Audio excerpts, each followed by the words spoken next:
नमः श्री यतिराजाय विवेकानंद सूरय सच्चिद सुख स्वरूपाय शामिने तापहारिणे। বেদান্ত মুক্তির বাণী এই বইটি থেকে আমাদের পাঠ এবং আলোচনা চলছিল।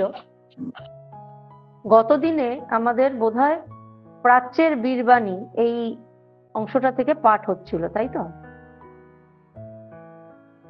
হ্যাঁ মা, আমাদের শেষ হয়েছিল 11 নম্বর পৃষ্ঠা।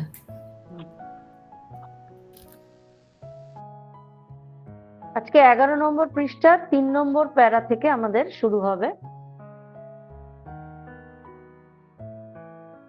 বলছেন, ভালো হওয়া অত সোজা নয়। মুক্তি লাভের পূর্ব পর্যন্ত তুমি একটি যন্ত্র মাত্র, তার বেশি আর কি। নিজে ভালো বলিয়া তোমার কি গর্ব করা উচিত? নিশ্চয়ই না। তুমি ভালো, কারণ এইরূপ না হইয়া তোমার উপায় নেই। আর একজন খারাপ, কারণ সেও ওই রূপ না হইয়া পারে না। তাহার অবস্থায় পড়িলে তুমি যে কি হইতে কে জানে। দুশ্চরিত্রা নারী বা জেলখানার চোর তো তোমাদেরই হিতার্থে যীশুখ্রিস্টের মতো বলি প্রদত্ত হইতেছে, যাহাতে তোমরা ভালো হও। সামাজিক ভারসাম্য রক্ষার ধারাই এই। যত চোর ও খুনি আছে, যত বিচার বুদ্ধিহীন, যত দুর্বলতম ব্যক্তি, যত পাপিষ্ঠ, যত দানব প্রকৃতির লোক আছে, আমার দৃষ্টিতে তাহারা সকলেই একজন যিশু। স্বামীজি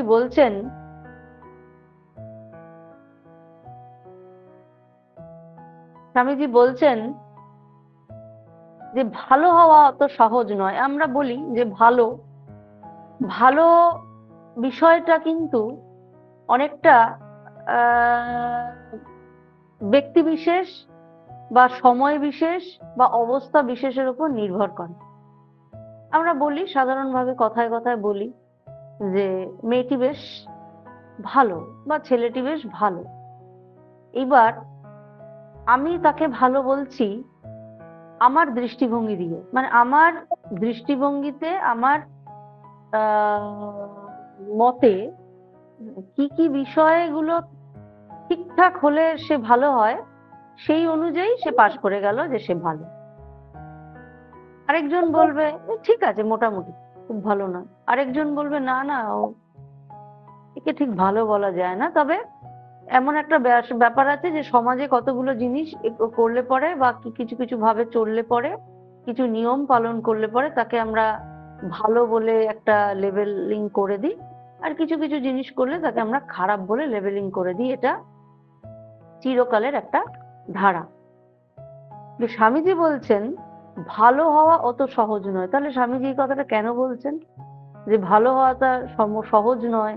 তাহলে কি মানুষ চেষ্টা করবে না? নিশ্চয়ই চেষ্টা করবে, ভালো হতে চেষ্টা করবে। এবার ভালো হতে যদি চেষ্টা করে, তাহলে মুক্তি লাভের পূর্বে পর্যন্ত হচ্ছে তুমি একটি যন্ত্র মাত্র। যতক্ষণ তুমি যন্ত্র, ততক্ষণ তুমি নিজের মতো নিজের উপর এক্সপেরিমেন্ট করতে পারো। কখনো যন্ত্রটাকে ভালো কাজে লাগাতে পারো, কখনো যন্ত্রটাকে খারাপ কাজে লাগাতে পারো, কখনো আবার যন্ত্রটা কিরকম কাজ নিজে নিজে করে সেইটাও তুমি দেখতে পারো। মানে স্বামীজি বলছেন যে তুমি ভালো হওয়া তো সহজ নয়। আমরা সারা জীবন ভালো হওয়ার চেষ্টা করে যাচ্ছি, সারা জীবন, কিন্তু মুক্তি লাভের আগ পর্যন্ত তাকে ভালো বলা যায় না। বলছে না, মরবে সাধু উড়বে ছাই, তবেই সাধুর গুণ গাই। মানুষের ক্ষেত্রে যতক্ষণ পর্যন্ত ছাই না হয়ে যাচ্ছে, তার শেষ মুহূর্ত পর্যন্ত পদস্খলনের সম্ভাবনা আমাদের থেকে যায়। কোন মুহূর্তে আমাদের সেই ভালোর প্যারামিটার থেকে আমরা সরে যাব বা আমাদের পা বিপথে চলতে শুরু করবে আমরা জানি না। এই কারণে চেষ্টা যে তার কাছে প্রার্থনা, ঈশ্বরের কাছে প্রার্থনা, তার শরণাগত হয়ে চলা, যে তুমি আমার হাতটা ধরে থেকো, যাতে আমার বিপথে আমি না চলি। যদি চলি তাহলে ওই যে ভালো মন্দের একটা মাপকাঠি আবার এসে উপস্থিত হচ্ছে। এরপর বলছেন যে একজন খারাপ, জগৎটার খারাপ আর ভালোর মিশ্রণ। এই জগৎটা যদি খারাপ আর ভালোর মিশ্রণ না হতো, স্বামীজি বলছেন ব্যালেন্সটা থাকতো না। সেই কারণেই একজন দুশ্চরিত্রা নারী এবং একজন জেল খাটা আসামি, এরা দুজনেই সমাজের একটা দিককে ধরে রেখেছে, অর্থাৎ খারাপ দিকটাকে ধরে রেখেছে। আর তারা আছে বলেই জগৎটা ব্যালেন্সে রয়েছে। আবার বলছেন, তোমরা কি জানো না যে তোমাদের হিতার্থেই এই দুশ্চরিত্রা নারী বলো আর যারা জেল খাটছে বলো, তারা যিশুর মতো ক্রুশে চড়ছে। অর্থাৎ সমাজের বা জগতের এই ভালো মন্দের যে পরিমাণ, তা কখনো বৃদ্ধিও হয় না, কখনো কমেও যায় না, দুটো ব্যালেন্স চলছে। তাই এই ভালো মন্দের চক্রটা চলেই চলেছে। যদি কোনোটাই হয় শুধু ভালো, শুধু ভালো, শুধু ভালো, যেন সত্যযুগের কথা আমরা বলি, সত্যযুগে সবই ভালো ছিল, মানুষ দেবতুল্য ছিল, লোক ঠকানো, মিথ্যা কথা বলা, মিথ্যাচার করা, অসৎ পথ সেই সময় কেউ জানতো না। তাই সেই সময় মানুষ ছিল না, সবই দেবতা। সবাই দেবত্ব অর্জন করে পৃথিবীতে জন্মগ্রহণ করেছিলেন মানুষ হয়ে। তাই প্রত্যেকেই ছিল দেবতা। সত্যযুগ সবটাই দেবতার। সেই সময় আমরা শুনি, পুরাণে শুনি, সত্যযুগে এমন ছিল, সত্যযুগ তেমন ছিল। হ্যাঁ, সেই সময় যারা মানে সকল মানুষজনই ছিল দেবতুল্য। কিন্তু যত যুগ পরিবর্তিত হয়েছে এবং বর্তমানে এখন আমরা কলিযুগে রয়েছি, সেই সময়ে কিন্তু এই ভালো আর মন্দটা ব্যালেন্স হয়ে রয়েছে। ঠিক যেমন রাত আর দিনটা ব্যালেন্স হয়ে রয়েছে। এখন যদি বলছে রাতটা আমার ভালো লাগছে না, তাহলে কি রাতটা হওয়া বন্ধ হয়ে যাবে? শুধু দিন থাকবে, দিন শুধু ভালো লাগবে? শুধু এই দিনের মধ্যে যদি আমরা থাকি, ভালো লাগবে না। বৈচিত্র্যময় জগৎ, আর বৈচিত্র্যের জননী, জগৎ জননী, তিনি বৈচিত্র্যময়ী, তিনি লীলাময়ী। তাই তার জগতে লীলার এবং বৈচিত্র্যের কোনো অভাব নেই। তাই বলছেন যে এইটা চলতে থাকবে এবং সামাজিক ভারসাম্য রক্ষার ধারাই এই। যত চোর ও খুনি আছে, যত বুচার বুদ্ধিহীন, যত দুর্বলতম ব্যক্তি, যত পাপিষ্ট যত আছে, দানব প্রকৃতির লোক যত আছে, আমার দৃষ্টিতে তারা সকলেই এক একজন যিশু। দেবরূপী খ্রিস্ট, দানবরূপী খ্রিস্ট, উভয়ই আমার পূজার্থ। এই আমার মত, ইহা ছাড়া অন্য ধারণা আমার পক্ষে অসম্ভব। স্বামীজি বলছেন যে এই প্রত্যেকে চোর, চোর নারায়ণ, ডাকাত নারায়ণ, পাপী নারায়ণ, সকলেই তার কাছে নারায়ণ বা যীশু খ্রিস্ট। সেইখানে পাশ্চাত্যের কথা দাঁড়িয়ে বলছেন যে সকলেই আমার কাছে খ্রিস্ট। এইটা আমার মত। স্বামীজি বলছেন এটা আমার মত। এর থেকে অন্য মত পোষণ করা, স্বামীজি বলছেন, আমার পক্ষে সম্ভব নয়। সত্যের চরণে সাধুর পদপদ্মে, দুষ্টের চরণে দানবের পাদপদেও আমার নমস্কার। তারা সবাই আমার শিক্ষক, আমার ধর্মগুরু, সকলেই আমার ত্রাণকর্তা। বলছেন দানব খ্রিস্টের চরণে, মানব খ্রিস্টের চরণে, পাপী খ্রিস্টের চরণে, ধর্মগুরু, অনাচারী প্রত্যেক খ্রিস্টের চরণে আমার প্রণাম। কারণ এরা আমাকে শেখাচ্ছে। কেউ পজিটিভ কাজের মধ্যে দিয়ে আমাকে শেখাচ্ছে, তাই তিনি আমার গুরু। কেউ নেগেটিভ কাজের মধ্যে দিয়ে আমাকে শেখাচ্ছে, যে সে আমার গুরু। আমাদের একটা অভিজ্ঞতার কথা বলি। আমাদের তো ক্লাস চলে, এখানে ভ্যালু এডুকেশনের ক্লাস হয়। স্টুডেন্টদের সঙ্গে সেদিন আলোচনা করতে করতে হঠাৎ ওদেরকে আমি বললাম যে রামের চরিত্রটা আমাদের জানতে হবে। রামচন্দ্র পুরুষোত্তম, তিনি, তার চরিত্র আমাদের জানা প্রয়োজন। রামচন্দ্রের চরিত্রটা নিয়ে অনেকের মধ্যেই অনেক রকমের দ্বিধা আছে, যে রামচন্দ্রের চরিত্রটা আমরা কেন অবলম্বন করব। আমি তাদের একজন একজন করে প্রশ্ন করছিলাম যে কেন, প্রশ্ন যে কি অসুবিধে। একজনের বক্তব্য, এটা অবশ্য এদের নয়, এটা আমি এক জায়গায় একবার বক্তব্যে গিয়েছিলাম, সেই তাদের ধারণা এখনের ছেলে মেয়ের ধারণার সাথে দেখলাম ছোটদের সঙ্গেও প্রায় একমত। একটি মেয়ে আমাকে প্রশ্ন করেছিল যে রামচন্দ্রের জীবনী আমরা অনুসরণ করব কেন।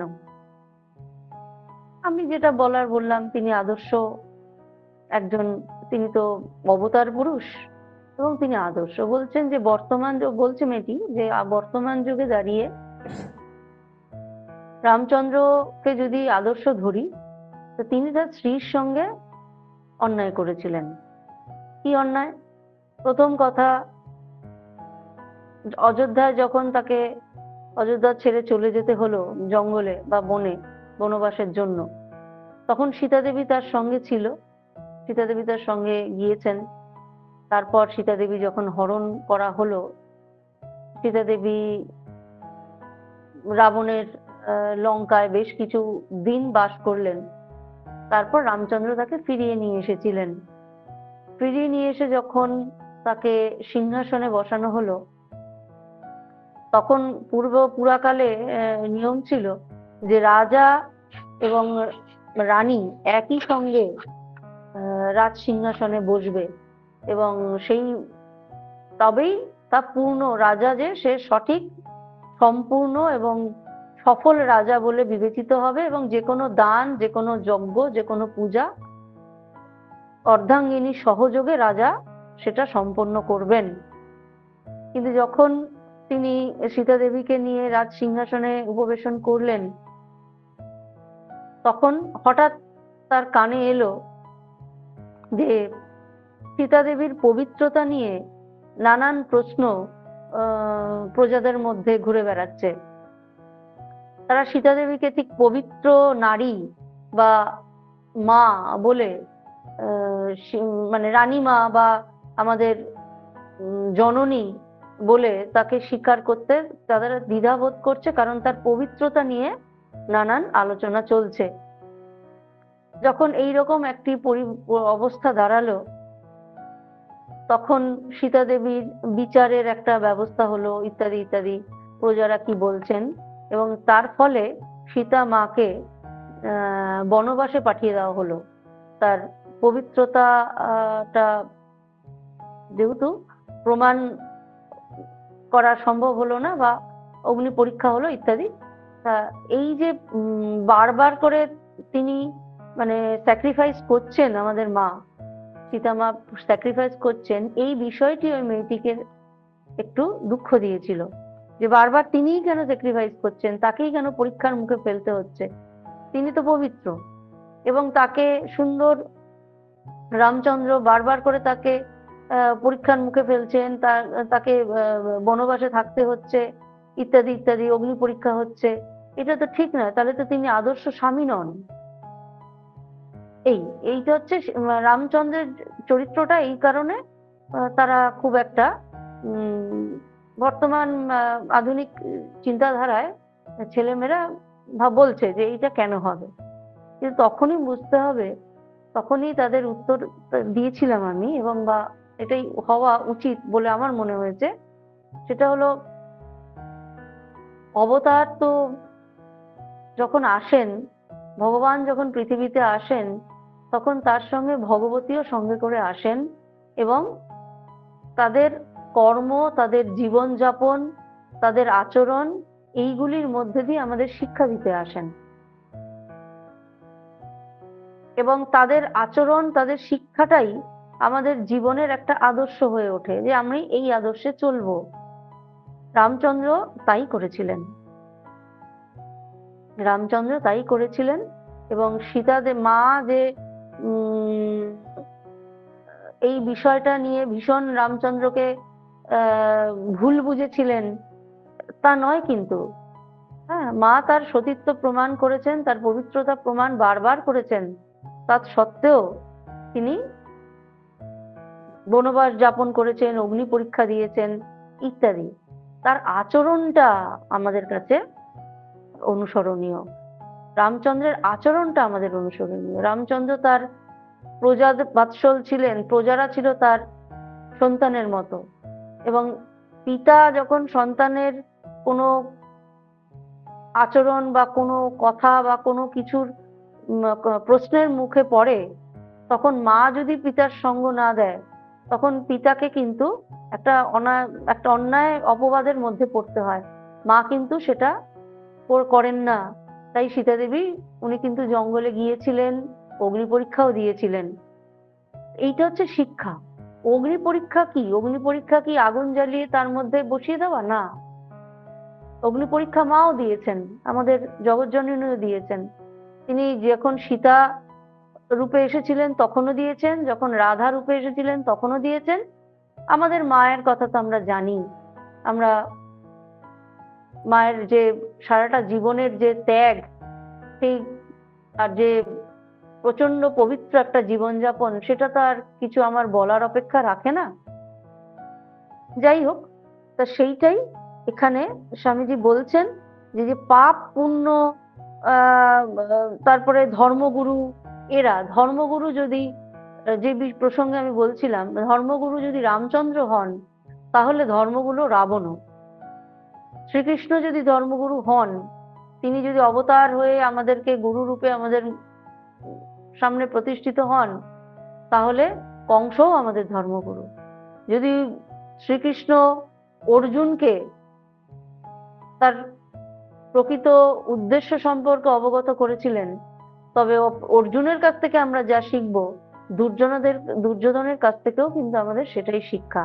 তা আমি সেই স্টুডেন্টদের বলছিলাম, জানিস তো, রামকে তো রামচন্দ্রের জীবনী থেকে তো আমরা শিখবো শিখবো কি করে আদর্শ জীবন যাপন করতে হয়।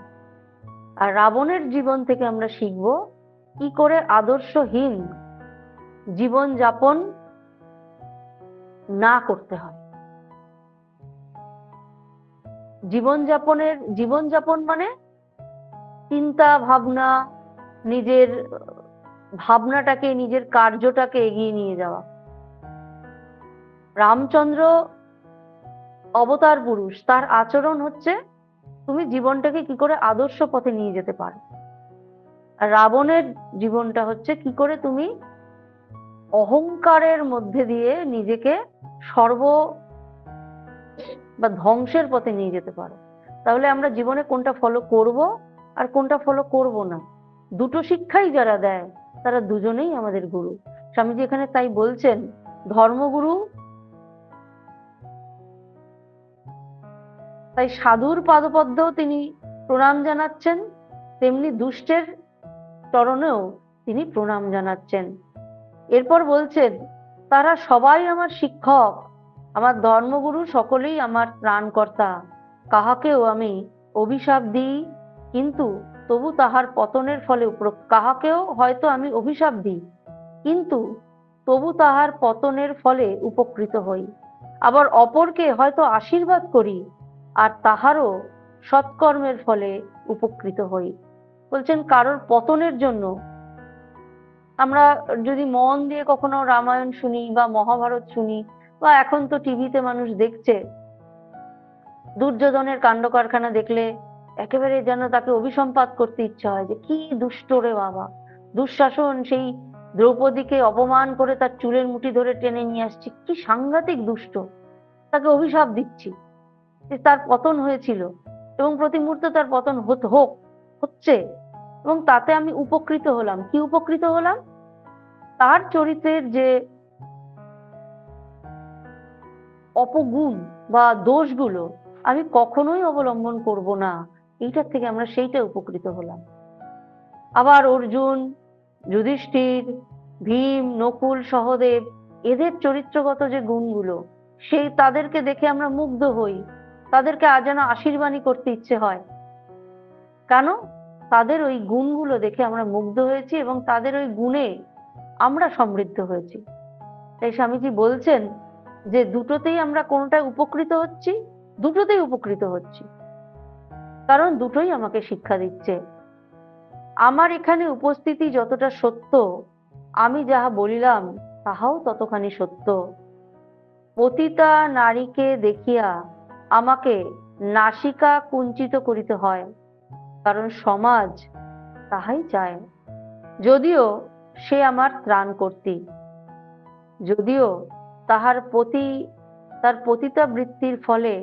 আমার পতিতাবৃত্তির ফলে অপর স্ত্রীলোকের সতীত্ব রক্ষা পাইতেছে।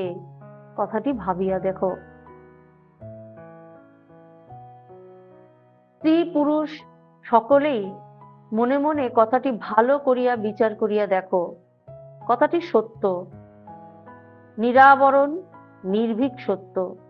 আমি যত বেশি করিয়া জগৎকে দেখিতেছি, যত বেশি সংখ্যক নরনারীর সংস্পর্শে আসিতেছি, আমার এই বিশ্বাস ততই দৃঢ় হইতেছে। বলছেন একজন পতিতা, তিনি আছেন বলে বহু পবিত্র নারীর চরিত্র রক্ষা হচ্ছে, কারণ সমস্ত পাপ সে নিজের দিকে টেনে নিচ্ছে, এবং সেই কারণে স্বামীজি তাকে শ্রদ্ধা করছেন।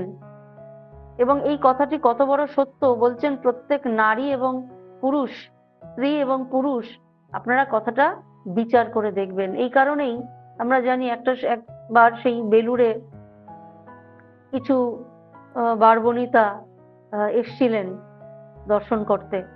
তা সেই দেখে অনেক সভ্য ভদ্র তথাকথিত উচ্চবৃত্ত মানুষ কিছু বলেছিলেন যে এরা আসছে এইখানে, এই বেলুড়ে, এখানে রামকৃষ্ণ মিশনে আসছে, বা এইখানে তারা মন্দিরে এসছে, এরা যদি মন্দিরে প্রবেশ করে তাহলে আমরা এখানে আর প্রবেশ করব না। স্বামীজি দৃঢ় কণ্ঠে বলে দিয়েছিলেন যে ওদের আসার অধিকার সব থেকে বেশি, কারণ ওদেরই আসার প্রয়োজন সব থেকে বেশি। তাই ওরা আসবে, তাতে যদি কারোর অপরের যদি অসুবিধা হয়, তারা এ বেলায় দূরে থাকুক, স্বামীজি বলছেন। এরপর স্বামীজির বলছেন, জগৎকে তিনি যত বেশি দেখছেন, তত বেশি তিনি এই ধারণায় দৃঢ় হচ্ছেন যে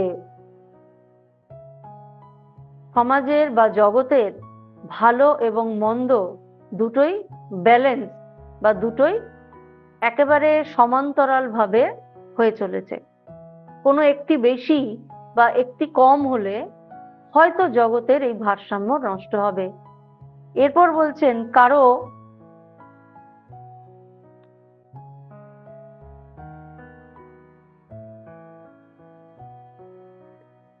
কার দোষ দেব, কার প্রশংসা করিব, সবকিছুরই দুটি দিক দেখিতে হইবে। অর্থাৎ স্বামীজি বলছেন যে কার প্রশংসা করব বা কাকে আমি দোষ দেব, প্রত্যেকটারই দুটো দিক দেখার কথা বলছেন। জগতে যেটা আমার পক্ষে ভালো, সেটা অন্য আরেকজনের পক্ষে নাও ভালো হতে পারে। যেই কাজটা করলে আমি মনে করছি যেই কাজটা করলে 10 জন মানুষের ভালো হবে, 11 নম্বর মানুষটি সেটাতে নাও ভালো হতে পারে। তাই স্বামীজি বলছেন যে কাকে দোষ দেব আর কার প্রশংসা করব। জগৎটা এমনই যে সবার ভালো সবার মন্দ একই সঙ্গে চলে না। কেউ 6 দেখে, কেউ 9 দেখে। সে ভুল কিছু করে না, লেখাটাই উল্টো করে সে হয়তো দেখছে, সে উল্টো দেখছে বলতে বলা যাবে না, সে ওইভাবেই দেখছে, তাকে দেখানো হচ্ছে জগৎ সংসার, তাকে ওটা 6 দেখাচ্ছে, তাই সে 9 দেখছে, কারণ তার জায়গা থেকে ওটাকে 9ই দেখবে। এই প্রসঙ্গে বলা যায়, আমাদের ভারতবর্ষে যখন বাল্য বিধবা এবং সতীদাহ প্রথা প্রবল আকারে আকার ধারণ করেছে এবং অল্প ছোট ছোট বাচ্চা বাচ্চা মেয়েগুলোকে সতীদাহের জন্য তাকে ওই স্বামীর সঙ্গে চিতায় তুলে দেওয়া হচ্ছে, অথবা তাকে এমন ভাবে বৈধব্য যন্ত্রণা ভোগ করতে হচ্ছে যে তা অমানসিক। সেই সময় আমাদের বিদ্যাসাগর মহাশয় এবং রাজা রামমোহন এইরকম মানুষগুলির আবির্ভাব হয় এবং ওই সতীদাহ প্রথা তো নিবারণ হয়, তারপরেই বিধবা বিবাহ প্রচলন করেন আমাদের বিদ্যাসাগর মহাশয়। সেই সময় বিদ্যাসাগর মহাশয় যে বিধবা বিবাহটা প্রচলন করলেন, এই প্রচলনের একান্ত প্রয়োজন ছিল, একান্ত প্রয়োজন। না হলে সমাজটা ব্যভিচার অনাচার এর মধ্যে ডুবে যাচ্ছিল। ছোট ছোট বাচ্চা বাচ্চা মেয়েদের বিয়ে দেওয়া হতো, বড় হয়ে যখন তার স্বামী মুখ তাদের হয়তো মনেও থাকতো না, কিন্তু তাকে সারা জীবনটা ধরে পুরো একটা গোটা জীবন সম্পূর্ণ নষ্ট, শুধুমাত্র কতগুলো নিয়মের বেড়াজাল, তার মধ্যে তাদের জীবন কাটাতে হচ্ছে। বিদ্যাসাগর মহাশয় যখন এই বিধবা বিবাহ প্রচলন করলেন এবং তাতে সমাজটা একটা জায়গায় এসে দাঁড়ালো যে অনাচার অবিচার ব্যভিচারের থেকে সেই সমাজটা অনেকটা মুক্তি পেল। কিন্তু এই যে ভালোটা হলো, এই ভালোটা পুরো ভালো নয়। স্বামীজি বলছিলেন যে স্বামীজিকে এই প্রসঙ্গে যখন জিজ্ঞাসা করা হলো যে বিধবাদের যে বিবাহ দেওয়া হচ্ছে এই বিষয়ে আপনার কি মতামত, স্বামীজি বললেন, আমি কি বিধবা যে আমাকে তুমি জিজ্ঞাসা করছো? অর্থাৎ স্বামীজি এইটা ওই যে ডিসিশনটা নেওয়া হয়েছিল বিধবা বিবাহ, এটা একটা তাৎক্ষণিক সিদ্ধান্ত এবং এই সিদ্ধান্তে কিছুটা সময়ের জন্য সমাজটার অধঃপতনে যাওয়াটা আটকানো গিয়েছিল, কিন্তু তাতে কিন্তু সমাজের উন্নতি বা স্ত্রী শিক্ষার বিস্তার এগুলো কিছু হয়নি। এর পরবর্তী ক্ষেত্রে যখন আবার যুগের আরো উন্নতিকরণ ঘটলো, সেই সময় থেকে কিন্তু স্ত্রী শিক্ষা, স্বামীজি তারপর বলছেন যে তাদেরকে শিক্ষা দাও, এরপর বড় হয়ে সে বিবাহ করবে কি করবে না সেটা তার উপর ছেড়ে দাও। অর্থাৎ ওই যে বিধবা বিবাহ প্রচলন করা হয়েছিল সেটা সম্পূর্ণ ভালো নয়, কারণ সেখানে বহু মেয়েই ছিল যাদের হয়তো দ্বিতীয়বার বিবাহের ইচ্ছা ছিল না, তাদের হয়তো অনেক পড়াশোনা করার ইচ্ছে ছিল, জগতে একটা কিছু নাম করার ইচ্ছে ছিল, অথবা কারোর সাধন ভজন নিয়ে কাটানোর ইচ্ছে ছিল, তাকে বিবাহ দেওয়া হয়, সে স্বেচ্ছায় বা অনিচ্ছায় দেওয়া হয়। সম্পূর্ণ ভালো কোনোটা হতে পারে না, তার ভালো এবং মন্দ দুটো দিকই থাকবে। আবার কিছু যখন তারপর স্বামীজি বলছেন যে বিধবা বিবাহ দিয়ে সমাজের সমস্তটা কল্যাণ হবে না, তাদেরকে শিক্ষা দাও, এরপর দেখো তারা কি করতে চায়। তাই এখানে সেটাই বলছেন যে কাকে সম্পূর্ণ দোষ দেবেন আর কার সম্পূর্ণ প্রশংসা করবেন, সবকিছুর দুটি দিকই উল্লেখযোগ্য। এর পরের চ্যাপ্টারে আজকে আমরা যাব। এই পর্যন্ত যদি তোমাদের কারোর কোনো প্রশ্ন থাকে তাহলে সেটা লিখে রাখো, একেবারে ক্লাসের শেষে গিয়ে সবটা আলোচনা হবে। এর পরের যে চ্যাপ্টারটি রয়েছে সেটির নাম বেদান্ত দর্শন, বেদান্তের তাৎপর্য ও তার প্রভাব। স্বামীজি বলছেন, আমি এদেশে একটি ভারতীয় দর্শন মতের প্রতিনিধি রূপে আসিয়াছিলাম, তাহা বেদান্ত দর্শন নামে পরিচিত। এই দর্শন অতি প্রাচীন, ইহা বেদ নামে খ্যাত, প্রাচীন সুবিশাল আর্য সাহিত্য হইতে উদ্ভূত, বহু শতাব্দী ধরিয়া সংগৃহীত এবং সংকলিত। সে বিশাল সাহিত্যে যেসব উপলব্ধি, তত্ত্ব আলোচনা, বিশ্লেষণ, অনুধ্যান সন্নিবিষ্ট রইয়াছে, ইহা যেন তাহা হইতে প্রস্ফুটিত একটি সুকোমল পুষ্প। এই বেদান্ত দর্শনের কয়েকটি বিশেষত্ব আছে। প্রথমত, ইহা সম্পূর্ণরূপে নৈর্ব্যক্তিক। ইহার উদ্ভবের জন্য ইহা কোনো ব্যক্তি বা ধর্মগুরুর নিকট ঋণী নয়। ইহা কোনো ব্যক্তি বিশেষকে কেন্দ্র করিয়াও গড়িয়া ওঠে নাই। অথচ যেসব ধর্মমত ব্যক্তি বিশেষকে কেন্দ্র করিয়া গড়িয়া ওঠে, তাহাদের বিরুদ্ধে ইহার কোনো বিদ্বেষ নাই। আমরা এই বইটি পড়ার প্রথম দিনেই আমরা আলোচনা করেছিলাম যে বেদান্তকে অপৌরুষেয় বলা হয়, কারণ এটি কোনো পুরুষ বা কোনো মানুষের দ্বারা রচিত নয়।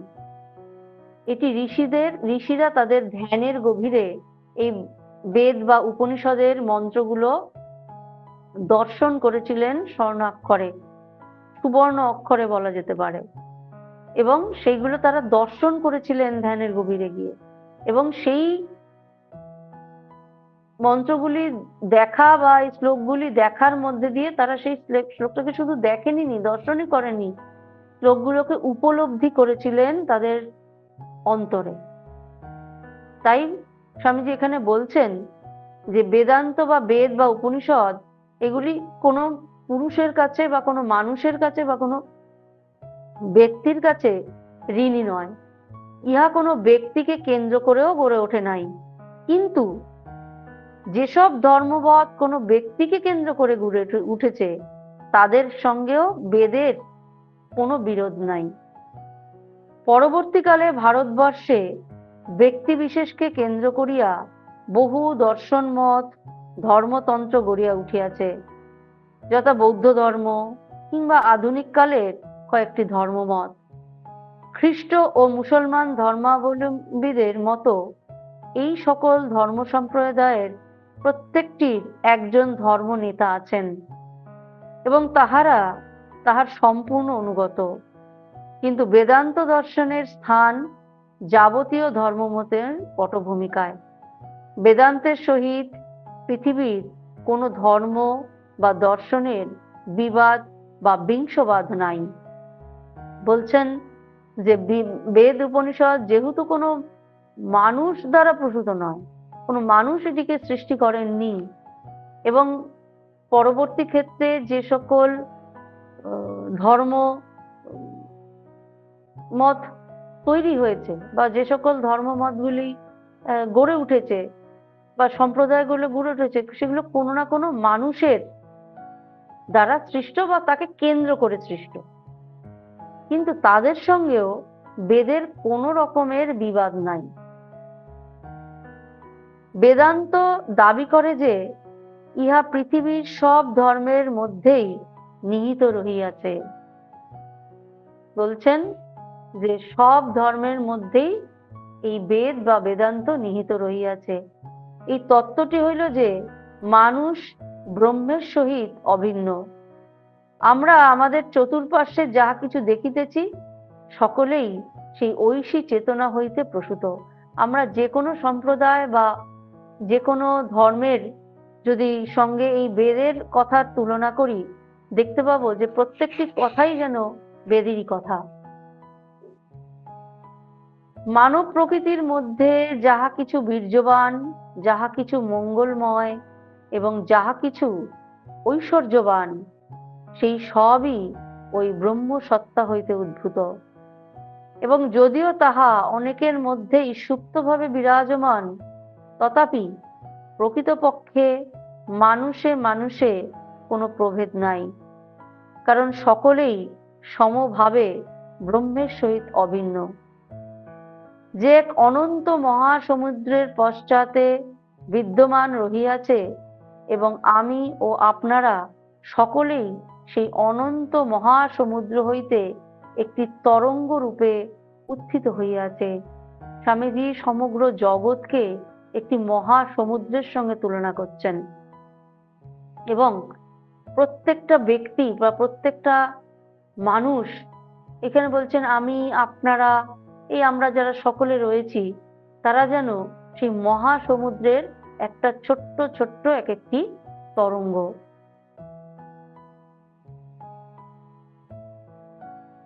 আমরা স্বভাবত অভিন্ন। সেই মহাসাগরে আমাদের প্রত্যেকের জন্মগত অধিকার রহিয়াছে। আমাদের পরস্পরের মধ্যে যে পার্থক্য, তাহা সেই ঐশী সম্ভাবনাকে প্রকাশ করিবার তারতম্যের দরুন ঘটিয়াছে। আমরা একটা সমুদ্রের পাড়ে গিয়ে যদি দাঁড়াই, গিয়ে দেখবো, কি বলবো? ওই দেখো সমুদ্র। একটি ছোট্ট শিশুকে নিয়ে যদি দাঁড় করানো হয়, যা দেখো এটাকে সমুদ্র বলে, সমুদ্র বলে, তো বলবে বাবা এটা সমুদ্র, হ্যাঁ এটা সমুদ্র।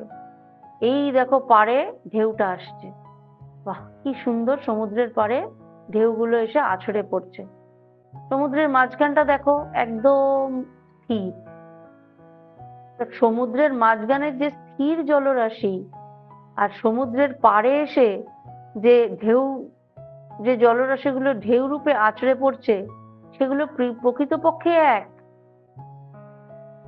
আমি যদি বলি না এই ঢেউটা এই সমুদ্রের নয়, তাহলে সেটা সম্পূর্ণ সোনার পাথর বাটির মতো কথা হবে। ঢেউ আর সমুদ্র, ঢেউয়ের সমুদ্রের মধ্যেই ঢেউ হয়, আর ঢেউ কোথায় থাকে? সমুদ্রে থাকে। আমি যদি বলি যে সমুদ্রের, এটা সমুদ্রের ঢেউ, ঢেউয়ের সমুদ্র বলবো না। সমুদ্রে যে জলরাশি রয়েছে সেটি তরঙ্গায়িত হয়ে কখনো কখনো ঢেউ আকারে উপকূলে আছড়ে পড়ছে, পীত হয়ে আছড়ে পড়ছে, এবং তখন সেটাকে আমরা ঢেউ বলছি। স্বামীজি সেটাই বলছেন, পৃথকত পৃথক, মানে মুখত আমরা পৃথক নই। আমরা গোটা এই জগৎ সংসারে যে মহাসমুদ্র, এই মহামায়ার যে বিশাল জগৎ সংসার, সেটা একটা বিশাল সমুদ্র। আমরা একটা ছোট ছোট ঢেউ, এসে কখনো আছড়ে পড়ছি, কখনো যেই আছড়ে পড়া শেষ হলো আবার সেই সমুদ্রে মিলিয়ে যাচ্ছি। তাই প্রকৃতপক্ষে আমরা সেই একই সত্তায় বিরাজ করছি, কোনো পৃথক কিছু নেই। অতএব বেদান্তের অভিমত এই যে প্রত্যেক মানুষ যতটুকু ব্রহ্মশক্তি প্রকাশ করিতে সমর্থ হইয়াছে, সে সেই দিক হইতে বিচার। এই যে বলছেন যে তাহলে আমরা পৃথক দেখি কেন? পৃথক দেখি, ওই যে ঢেউটা দেখো খুব বড়, ওই যে ঢেউটা দেখো খুব ছোট। আরে এই ঢেউটা তো কিরকম একটা সাদা ফেনা নিয়ে আসছে, আমরা বলি না এই যে ঢেউটা আসছে দেখো খুব বড় একটা ঢেউ আসছে, আবার ওই যে না ওই একটা ছোট্ট ঢেউ এলো। আমরা জানি যে ওই ঢেউটার সমুদ্রটা একই, কিন্তু যখন সেটা ঢেউ আকারে আসছে তখন তাকে আমরা পৃথকীকরণ করছি। এইটা বড় ঢেউ, ওটা ছোট ঢেউ, এটা মাঝারি ঢেউ, এই ঢেউটার আবার মাথার মধ্যে বেশ কিছু ফেনা চকচক করছে ইত্যাদি। কিন্তু আসলে এই প্রত্যেকটা ঢেউই এই সমুদ্রই। বলছেন তাহলে পৃথক কেন? ঐশী সম্ভাবনার প্রকাশে পৃথক। কারোর মধ্যে ঈশ্বরের প্রকাশ বেশি, কারোর মধ্যে ঈশ্বরের গুণের প্রকাশ বেশি, কারোর মধ্যে ঈশ্বরের প্রকাশ কম, কারোর মধ্যে ঈশ্বরের গুণের প্রকাশ কম। তাই পৃথক পৃথক ভাবে আমরা তাকে দেখতে পাচ্ছি বা আমরা মনে করছি পৃথক। বলছেন বেদান্ত তাই একই কথা বলছেন যে অতএব বেদান্তের অভিমত এই যে প্রত্যেকটা মানুষ যতটুকু ব্রহ্মশক্তি প্রকাশ করিতে সমর্থ হইয়াছে, সেই দিক হইতে বিচার না করিয়া তাহার স্বরূপের দিক হইতে তাহাকে বিচার করো। অর্থাৎ কোনটা বড় ঢেউ কোনটা ছোট ঢেউ এই বিচারটা নয়, সেই আসলেই সমুদ্র, এই বিচারটা করতে হবে। সকল মানুষই স্বরূপত ব্রহ্ম। অতএব কোনো আচার্য যখন কাহাকেও সাহায্য করিতে অগ্রসর হইবেন, তখন নিন্দাবাদ ছাড়িয়া দিয়া ওই ব্যক্তির অন্তর্নিহিত ব্রহ্মশক্তিকে জাগাইবার জন্যই তাহাকে সচেষ্ট হইতে হইবে। বলছেন প্রকৃত এই যে স্বামীজির এই কথাটি যে সকল মানুষই স্বরূপত ব্রহ্ম, তাই কোনো শিক্ষক বা গুরু বা আচার্য যখন কাউকে শিক্ষা দেবেন, সে যে শিক্ষাই হোক, তখন তুমি তুমি অনেক ভালো, তোমার অনেক গুণ, এর গুণ নেই, এ মন্দ, সেইটা যখন যেন সেই বিভাজনটা সে না করে, এই নিন্দাবাদ ছেড়ে দিয়ে তিনি সেই ব্যক্তির অভ্যন্তরে যে ব্রহ্ম শক্তি বিদ্যমান তাকে পূর্ণরূপে জাগানোর যেন চেষ্টা করে। স্বামীজি এই নির্দেশ দিচ্ছেন। আজকে এই পর্যন্ত। এবার তোমাদের কার কি প্রশ্ন আছে সেটা একটু বলো।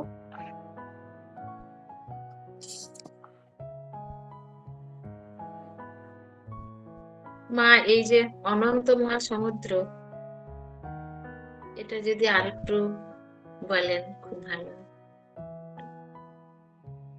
স্বামীজি বলছেন যে আমাদের এই জগৎটা একটা অনন্ত মহাসমুদ্র।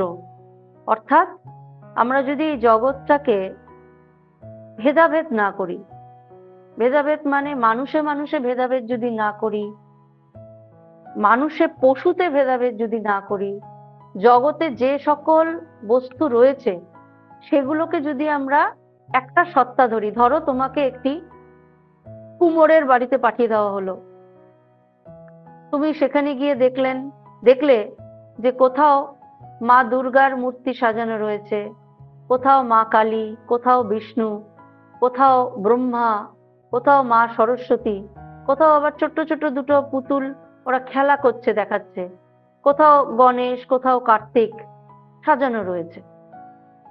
তোমাকে বলা হলো যে যাই দেখছো না কেন বস্তুটা কিন্তু এক। অর্থাৎ প্রত্যেকটা বস্তুর মধ্যেই যেটা রয়েছে সেটা হচ্ছে মাটি। মাটি, জল আর খড়ের স্ট্রাকচারের ওপর মাটি জল দিয়ে এই মূর্তি তৈরি করা হয়েছে। অর্থাৎ এই যে প্রত্যেকটার মেটেরিয়ালটা এক, কিন্তু শেপটা আলাদা করা হয়েছে। আরেকটি দেখো, একটি সমুদ্রের পাড়ে যদি তোমাকে নিয়ে যাওয়া হয়, সেখানে তোমাকে আমি ধরো কয়েকটা কলসি দিলাম, একটি লাল কলসি, লাল রং করা কলসি, একটা হলুদ, একটা নীল, একটা সবুজ, এইভাবে গোটা 5 কলসি তোমাকে দেওয়া হলো। তোমাকে বলা হলো কলসিতে, সমুদ্রের থেকে কলসিতে জলগুলো ভরো। তুমি জলগুলো ভরলে, কথামৃতেও এই উদাহরণ আছে, তুমি জলগুলো ভরলে। এবার আমি তোমাকে বললাম জলগুলো ভরে তুমি ওই লাল, নীল, হলুদ, সবুজ, কমলা, এই জলগুলো ভরে তুমি কলসিগুলো সমুদ্রের পাড়ে সাজিয়ে রাখলে। আমি বললাম যে ওই কলসির জলটা আনো তো। তুমি বললে কোনটা? আমি বললাম ওই জলটা আনো তো, আমি সমুদ্রের জলটা একটু আনো তো। তুমি বলছো কোন জলটা আনবো? ওই তো সমুদ্রের জলটা আনো না। প্রত্যেকটার মধ্যেই কিন্তু সমুদ্রের জলই আছে, কিন্তু তুমি বলছো কোনটা। আমি বলছি ওই তো সমুদ্রের জল যেটা আছে সেটা আনো তো।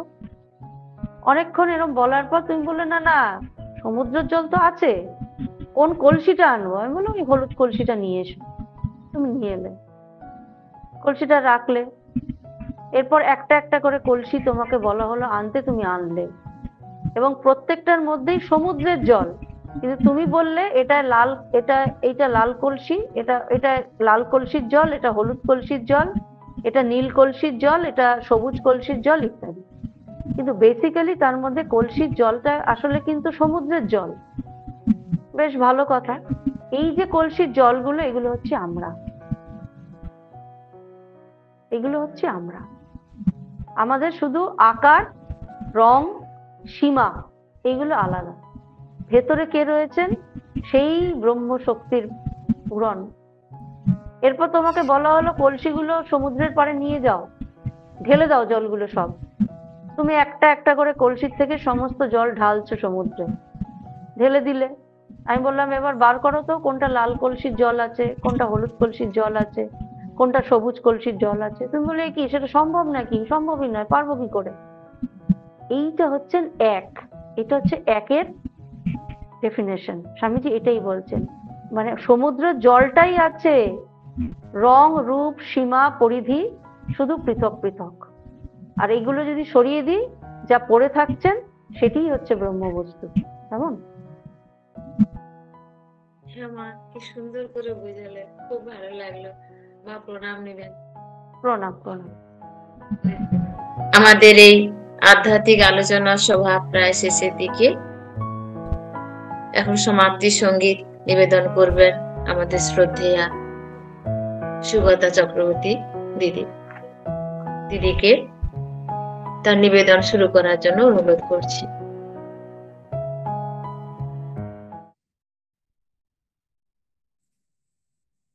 ঠাকুরমা স্বামীজির চরণে প্রণাম, মাতাজির চরণে প্রণাম। স্বামীজির একটা গান গাইছি।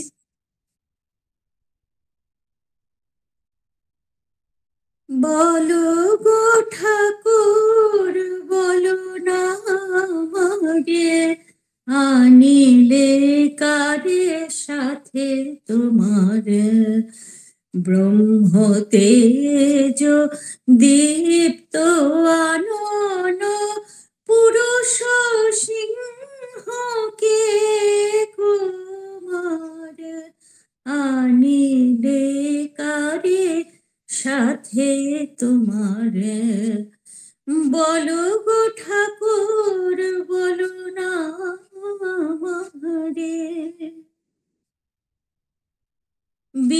বীরেশ্বর অমিত বীর্য সুর সেনাপতি যিনি সূর্য, বীরেশ্বর অমিত বীর্য সুর সেনাপতি যিনি সূর্য, জ্ঞানী গুরিয়ান তাপস প্রধানে, ত্যাগে ভাসমান নয়ন যার, ব্রহ্ম তেজ দীপ্ত আনন পুরুষ সিংহকে কুমার, আনিলে কারে সাথে তোমার,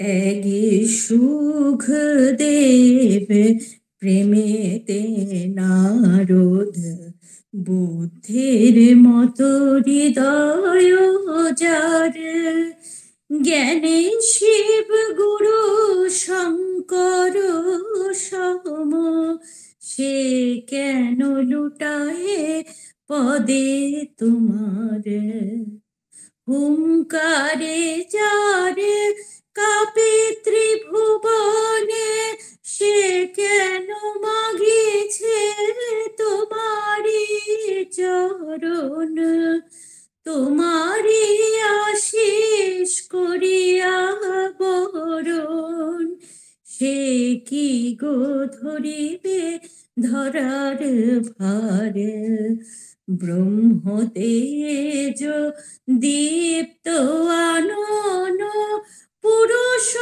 সিংহকে কুমার, আনিলে কারে সাথে তোমার, বলো গো ঠাকুর বলো না আমারে, আনিলে কারে সাথে তোমার। জয় ঠাকুর, জয় মা, জয় স্বামীজি। প্রণাম নেবেন মাতাজি।